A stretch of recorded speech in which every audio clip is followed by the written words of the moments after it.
খুব শীঘ্রই খুলছে সৌদি আরবের শ্রমবাজার। সম্প্রতি সৌদি আরব সফর করেছেন তিনি। সেখানে জেদ্দা আওয়ামী লীগের পরিবারের উদ্যোগে সংবর্ধনা দেয়া হয় মন্ত্রীকে।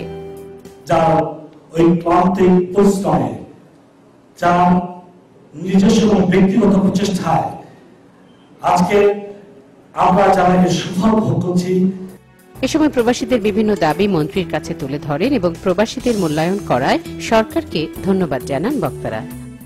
প্রবাসে যারা আমরা বসবাস করি, আমরা প্রবাসে যারা থাকি, তাদের ছেলে মেয়ে যেন ভর্তি হতে পারে বা তারা চাকরি অ্যাপ্লিকেশন করলে যেন চাকরি পাতে পারে, এইভাবে প্রবাসীদের জন্য একটা কোটা করার জন্য লাইসেন্সের মেয়াদ বৃদ্ধি করা হয়েছে।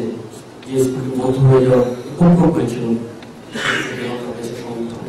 তো এই স্কুলটির যদি একটা স্থায়ী কোনো সমাধান হয়। আন্দোলনের নামে ২০ দলীয় জোট পেট্রোল বোমা দিয়ে মানুষ পুড়িয়ে মারছে বলে অভিযোগ করেন বক্তারা। পেট্রোল বোমার আমদানি কারক হিসাবে পেট্রোল বোমা মেরে বাংলাদেশের সাধারণ জনগণকে আতঙ্কিত করে তার বাসার সামনে, তার কার্যালয়ের সামনে একটি বার ইউনিট খোলা হোক। তিনি দেখুক যে কিভাবে তার নির্দেশে সারা বাংলাদেশে সাধারণ মানুষ বিদগ্ধ হচ্ছে, জ্বলে পুড়ে মরছে। সৌদি আরবে বাংলাদেশের শ্রমবাজার খুলে গেছে উল্লেখ করে মন্ত্রী বলেন, প্রবাসীদের সমস্যা সমাধানে সরকার নিরলসভাবে কাজ করে যাচ্ছে।